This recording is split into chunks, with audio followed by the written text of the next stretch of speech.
Welcome to Laptop Radio. Today's topic is utility scale molecular sensing, how to get there and why we must. We have Kent Kemmish with us. He is the founder and CEO of Demonpore. Hello, Kent. How are you? I'm great, Michelle. How are you? I'm good. And where are you based? We're in Richmond, California right now, but we're working with people all over the world. Awesome. I am in California as well. Cool. So tell us about your story. I have a very unusual background for somebody who went into scientific endeavors and into tech and engineering. Actually, if I just start out with when I was a kid, I was a very technically oriented kid. All I ever did was sit in my room and program my Commodore 64. That was my childhood obsession with coding. But then I took a really unusual turn in life that I'd say I think about my hacker and coder friends who were sort of clones of me when I was 11. We kind of had the same trajectory. But then I took a really hard turn away from that for a lot of different reasons.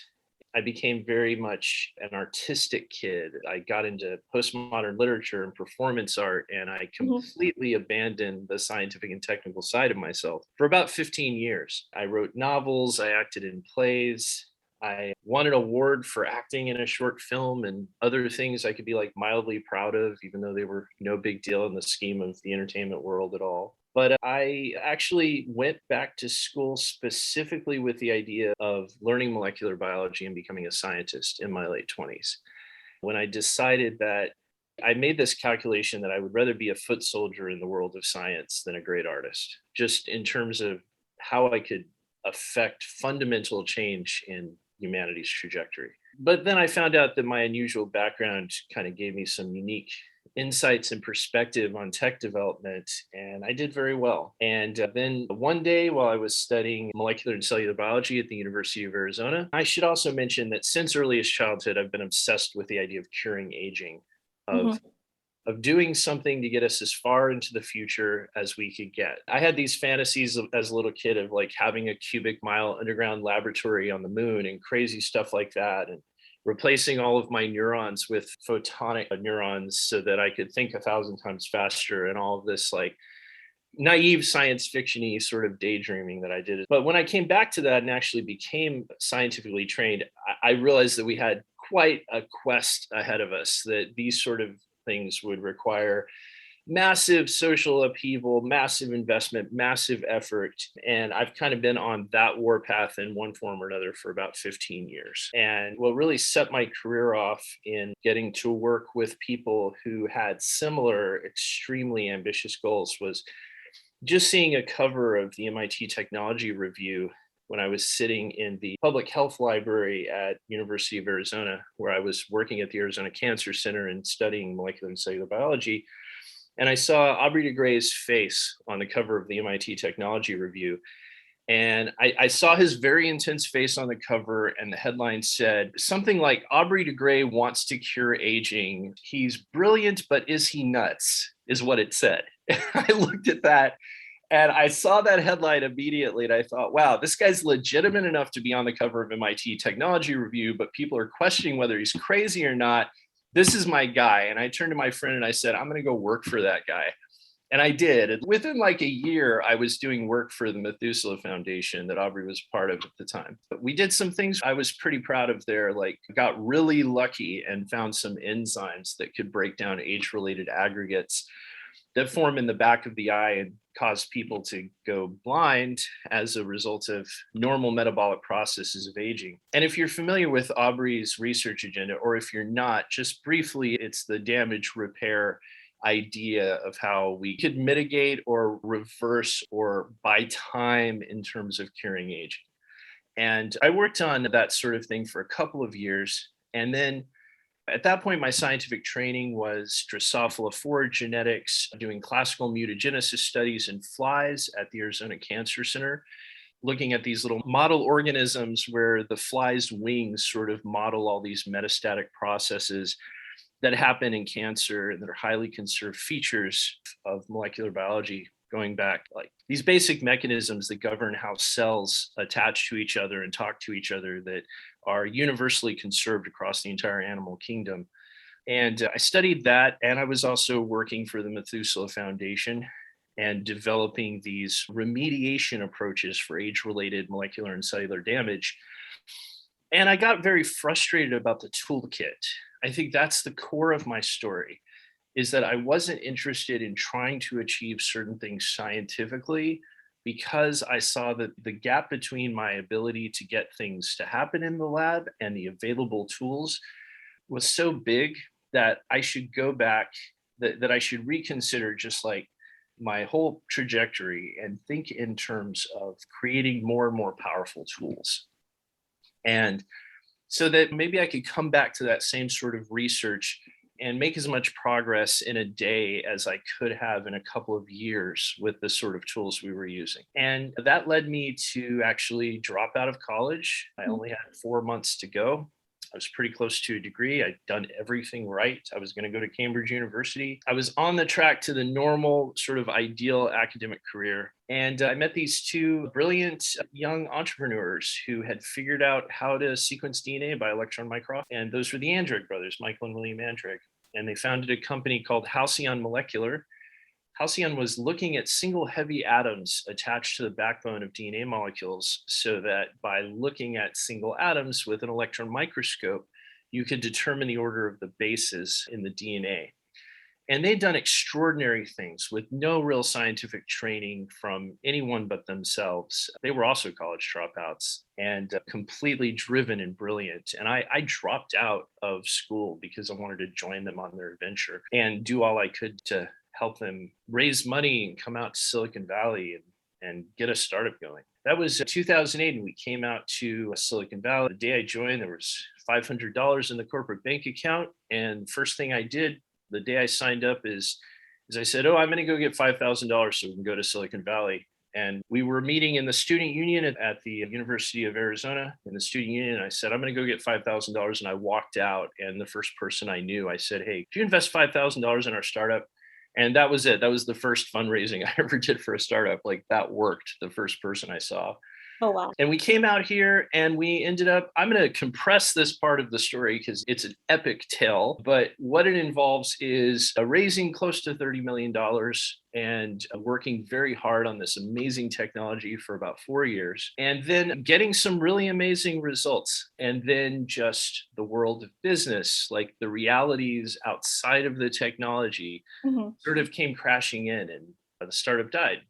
And I picked up the pieces of my life, this thing I've been incredibly dedicated to, and I started to think, well, I'm going to have to think even more out of the box than just developing technologies. Where I'm at now is that I went from the idea of let's make a breakthrough tool, which is sort of the strategy that others have followed and been very successful entrepreneurially, raising money, building teams, to basically you get some kind of cool breakthrough in the lab, or you get some kind of cool breakthrough and you raise a ton of money, you build a big team, and you make something that is usually meant for professional scientists. And I was actually still kind of following that playbook in the mid 2000s when I came up with a new way to make single molecule nanopore sensors that involved rubbing two nanopores against each other to change the effective cross-sectional area for ions and molecules to flow through. We'll get to explaining nanopore technology itself.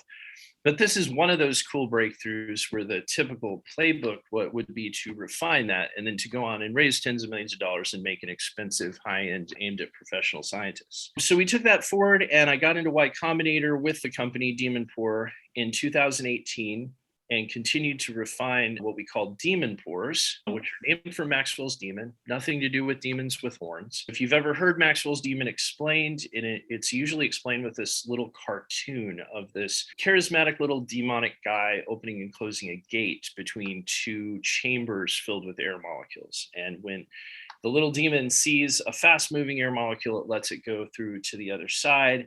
And thereby it breaks the laws of thermodynamics and gives you free energy, which isn't the goal of what we're doing because free energy is pseudoscience. Or I should say that Maxwell's demon almost certainly can't be built in our universe, although there are some really profound theoretical excursions into like possible remaining ways that you could get it violating these laws of thermodynamics. But For the most part, Maxwell's demon, which was proposed like 150 years ago, and it wasn't named Maxwell's demon by Maxwell. It was named that by Lord Kelvin. You've probably heard of for the Kelvin scale. And it wasn't really theoretically like that potential flaw in the second thermodynamics wasn't really sealed up until information theory came along and we realized that you could never actually physically implement a demon because it would need to pay an energetic cost in information processing. But we're not building Maxwell's demon. We were moving a sliding lid back and forth across individual nanopores to be able to catch molecules as they came through and get more information from them. And when I first described this concept to a friend of mine, he said, you should call them demon pores because it evokes the cartoons that are used to explain Maxwell's demon. So demon pores, we worked very hard on demon pores specifically for a few years. And then with the pandemic year starting, I realized what was in my heart and what I thought would serve the world best and what would be more likely to be successful was that instead of raising a huge amount of money and doing everything with institutional knowledge in a big silo, that you should just make something cheap and fairly simple that you could get to as many people as possible and get them to collaborate on research and development of these advanced molecular sensors. And that was the genesis of the Demonpore 64, which is our flagship product that's basically an advanced scientific instrument disguised as a toy. It's a console shaped like an old 80s gaming console, and you open it up and you put stuff inside of it, your own cells and molecules, and also reagents that we provide. And these form signals that let you play games. So the idea is we recruit and train people in molecular science by letting them play games with this console that shows them signals from single cells and molecules. And combine all of that data from people doing basically nanopore research and development that's gamified, and you can create an incredibly powerful exploration engine, which leads to the North Star. So the specific North Star for me is molecular sensing as a vital utility for the world. The vision that 10 years from now, you're going to not even think about how to see specific cells and molecules, but you're going to have cheap, robust, long-lasting infrastructure built into your air handling systems, your toilet bowls, the drain in your shower, in your sink. And it's going to be as easy as going to a website to interrogate the specific cells and molecules around you and inside you. Mm-hmm. And my contention is this is a worthwhile goal. The thing that started me off of wanting to cure aging, of wanting to fundamentally solve biological science, is that I believe that if we get there by 2030, sometimes you just have to be that guy or that person. You have to push history's arc a little bit harder than it wants to be pushed. And what I see here is that we're not going to have that by 2030 if it's not pushed for in the right specific ways. And that maybe something like that sort of comes about by 2080 or 2090 or even farther down the road, because there was no one executing on that specific vision and giving their life to it. And so that's billions of lives that I could see being saved by the gap in how quickly we can get there, because that infrastructure, if we had it now, it would have obviously saved millions of lives just in the last year. And that's just the beginning. And that's my story. So. Awesome. Thank you. And what is Demonpore? Can you tell us about your YC experience and also how it was like to be a biotech company?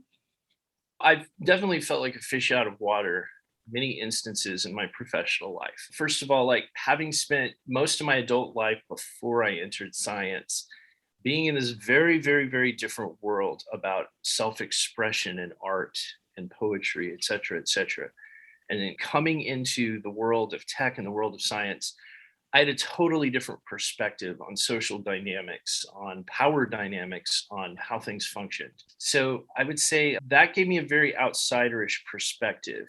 And applying for YC, that was a life-changing experience and very eye-opening. Because I would say, like, before YC, I still feel, and this is an unpopular statement, I still feel like 95% of startups shouldn't exist in like moral terms, in terms of actually doing something important. I kind of reserve and cordon off anyone working in biotech, anyone working at like anything really advanced, just immediately put them in a corner and say, I respect you. You're doing something worthwhile, even if I disagree about their specific approaches.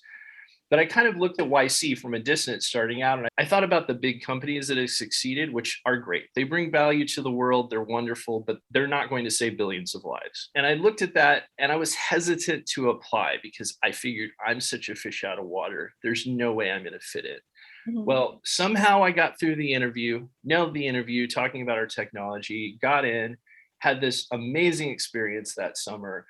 And what that taught me more than anything else is that it's incredibly valuable to see that these amazing people you respect are struggling as much as you are. Mhm. that if you have any sort of underdog complex or you have imposter complex, you realize that there are people who put themselves together and present really well and are just obviously brilliant and on top of things. But I got to know other founders in a very close, intimate's not the right word, but we became friends. I became friends with a lot of people who are doing companies nothing like mine. And the sense of commonality and struggle, the sense of startup versus the world, and like all the glass you eat in doing a startup, like that was all illuminated, like at every level, from people who were incredibly successful to people who weren't. I saw that, and that was a great learning experience. And what I came away from that is really respect, deep respect for the kung fu of being a startup founder, whatever you're working on. It's insanely hard. Don't do it unless you have to. I think I'm not the only one who's ever given that advice. But yeah, that was my YC experience. I would highly recommend it to especially people who are passionate and brilliant, but don't think they fit in anywhere. Try YC. If you really know what you're talking about and you really believe in your startup and you think your startup is worth suffering for, definitely go to YC. And I was surprised. I was surprised at how much I had to learn about the game, so to speak. And I still do. I still am so much more about the science and technology than the game of the startup world, but I'm doing my best to play it because I have to. So here we are. Thank you. And also, you're marketing the technology as a gaming console. Can Yeah. you tell us about that strategy and how gamification play a role in that? Yeah. The more data we get with nanopore devices, the more powerful we can make nanopore devices, the more of the world we can see. If we made the same thing and it was only targeted at people who already know what to do with it or already know how they want to play around with it, that's 100th as many of the people who are just like, oh, cool science and games. And like those people, there are 100 times more of them. And they're hungry also for a purpose. So I kind of see our customer base, the people who are going to adopt this. If you take a Venn diagram of gamers, people who like playing games, and people who like science, so it's three circles in our Venn diagrams. It's the geeks, it's the people who love science, it's the gamers, the people who like to play games. And then the third circle of our Venn diagram is I call seekers, people who want to be part of something bigger, people who want a mission. And our customer base is going to be the sweet spot of those three circles in the Venn diagram. And from what we've seen so far, I think we're doing the thing where you want to be 9 people's favorite thing and not 100 people's ninth favorite thing. Mhm. And I think we're definitely see that in the demand for this thing. What it does is every way we gamify it has to encourage people to play with the nanopores, to put different things through them, to sample their environment, to put things we provide for them through the nanopores. One of the simplest games that we're going to be releasing soon, actually, we're going to be showing a demo of it in the coming weeks, is it basically takes these signals from the nanopore instrument and creates individual little alien monsters that you have to shoot. Very simple, very kinetic. And with some of the scenes in that game, every single alien that appears that you have to shoot with your spaceship is uniquely generated by parametrizing these translocation spikes that are formed as cells and molecules go through the pore. But that is not quite enough. There's a layer cake here. There's the level where somebody could just go to moleculartv.com. That's going to be the interface. So you're going to get a console and you're going to go to moleculartv.com to play and choose specific games based on specific reagents and specific nanopore cartridges that we've provided to you. And each of those games is focused on a different area of biomedicine or synthetic biology. So there's Dragon Tyrant Must Die, which is named for Nick Bostrom's famous Fable of the Dragon Tyrant, which is this metaphor of the dragon tyrant as aging itself, as this thing that is almost unimaginably complex and difficult. But any one of your listeners who hasn't seen the cartoon version of the Fable of the Dragon Tyrant, Google that right now and go see it, or when they stop driving or whatever. They need to hear the Fable of the Dragon Tyrant. It's an essential, inspiring immortalist text. And Dragon Tyrant Must Die is going to be about, early on, it's going to be method development where we're looking at different biomarkers of aging. We're looking at different cellular and molecular features of aging in the nanopores. And that's the first phase of it. And the second phase of it involves interventions. And the third phase of it involves population sampling, population cell sampling of the effect of those interventions. So the first console, we say 10-foot high flaming letters, is not intended to prevent, cure, treat, or diagnose any disease. It's strictly for doing very basic research at the level of cells and molecules. But that's going to let us release a second generation console that'll be higher throughput, that will actually be something on which FDA approvable diagnostics can be created, can be enabled. So you can imagine 7 years from now, people are gamifying, tracking their own biomarker data based on their own cells and molecules on a daily basis and learning about the effects of all these different emerging rejuvenative interventions. But it starts with more basic research as people are playing the game Dragon Tyrant Must Die. And that game, basically, like the kinetic fun part of it is just moving around and having like a little fighter, a sorcerer, and you're like attacking these different monsters. These very simple kinetic games that people understand immediately, that basically rhyme off of early 80s arcade games, and they're immediately easy to understand. But in the layer cake of this whole thing, there's like a deeper layer where someone can really become a player scientist, because they're not just controlling something on the screen that's fighting monsters. The joystick we're providing actually controls different parameters of the scientific instrument. At least one of the nanopore researchers I've worked with, and from my own experience, I've had the thought more than once. Now, joysticks are not unheard of in scientific instruments. Things like joysticks are used to control the stages of electron microscopes. But nobody's applied a joystick to a nanopore sensor. And basically, you could control pressure of how things are pushed through the pore, and you can control voltage characteristics with the joystick. And at the same time, you can play the game.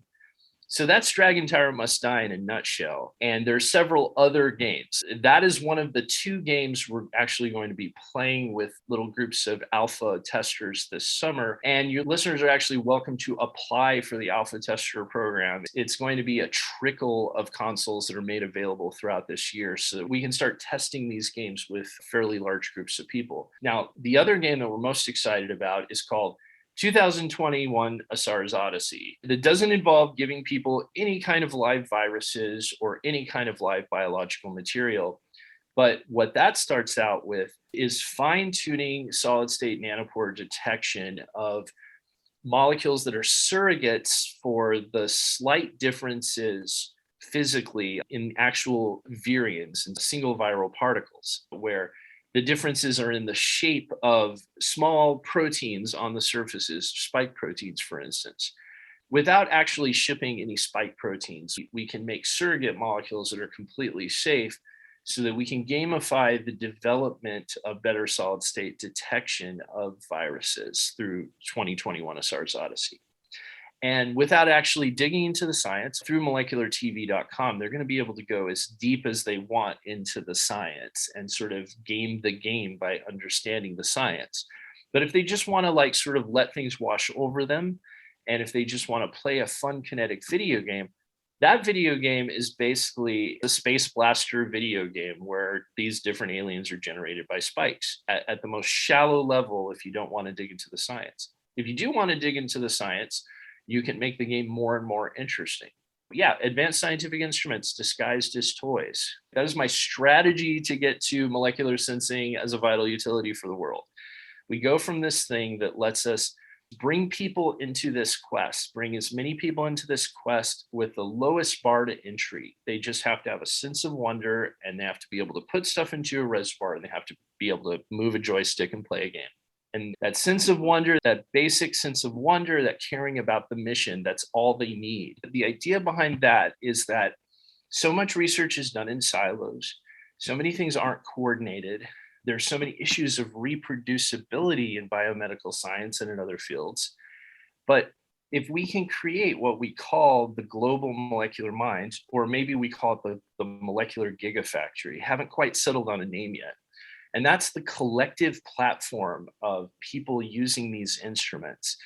If that's combined across all the people using the instruments, and professional scientists are behind the scenes guiding it and deciding like how rewards are applied as people get better and better results, then that itself pretty early on, even with like some tiny fractional percentage of the billions of people on earth who play video games, if we can get them to play molecular games, just like 0.1%, probably a tenth of that, that would be the most powerful scientific instrument in the world. Like that platform itself would be more powerful than anything else anyone can access for looking at cells and molecules. What is the significance of nanopore-based molecular sensing device? Why should the world care about it? Well, people don't like to die is part of it. They want to be healthy. I think we've had such a stunning example. So I want to emphasize that the fact that millions of people died from this virus in the past year and a half, obviously we've had the technology to quote unquote see that virus for decades, literally decades. And the fact that millions of people died is mostly about not having coordination or the political will to deploy the right tools quickly enough, but there are tools galore to see viruses, right? Mhm. And this is a strategy that doesn't rely on anyone's politics or changing of behavior at the population scale. We need a core group of fanatics to get this rolling. But once there are essentially universal biomolecular sensors that are cheap enough, you can just forget they're there. The only way a pandemic would ever happen again is if people wanted it. So if you had like a high granularity understanding or even a critical mass, say 1 in 100 people had the ability to tell that they've got the virus at home because they just went to the bathroom, that would probably be enough to stop any pandemic from ever getting any traction, just like a small fraction. And I'm talking about something that ultimately completely upsets the whole lab diagnostics industry, like in a wild way. You'll never go somewhere and have blood drawn for any kind of molecular or cellular assay ever again when we have these tools in place. Backing up, so many things that kill us, we could have much, much earlier warnings of. And we know that the warning signs are there. We know that the molecules are there that can tell you years ahead of time that you're going to get this or that disease. This is pretty well established and a consensual view in the field. But that alone is not enough of a message. That isn't the message, because there are some things where if you know you have it or you're going to have it, there's nothing you can do. If you're going to find out you're going to get Alzheimer's in a few years, there's nothing you can do. There's no effective treatment for Alzheimer's whatsoever. So you just got warning. And a lot of people don't want that. They don't want to know what's going to happen. And that's mostly because there's nothing you could do about it. But there's a catch-22. If we had more people getting that sort of data, we would be able to do much more powerful research to actually let there be something they could do about it, because they can't do anything about it right now if you've got Alzheimer's. The aducanumab approval outrage aside, there's so many reasons that we want this infrastructure, that this is going to be like part of mankind's birthright, individuals' birthright, to be able to see molecular reality around them and inside them easily. I think it's more foundational to what mankind has to do than going to Mars. Like it's up there with advanced artificial intelligence. It's a specific, achievable technological objective that requires entrepreneurial will to make it happen. And the technology needs to be more powerful, it needs to be refined, but there are no theoretical showstoppers, no reason why we shouldn't be able to have portals to molecular reality everywhere. No fundamental reason. We've just got to make it happen. I love biology, molecules and everything. I think it's important more than ever because of the pandemic. Oh, yeah. Yeah. I mean, the pandemic, if the pandemic doesn't change the zeitgeist, like we need to have a zeitgeist where we care about and focus about it. And another issue, though, is that we really need solid state mechanical, electrical detection of things. Like at the end of the day, there's got to be things like this that are brought into fruition.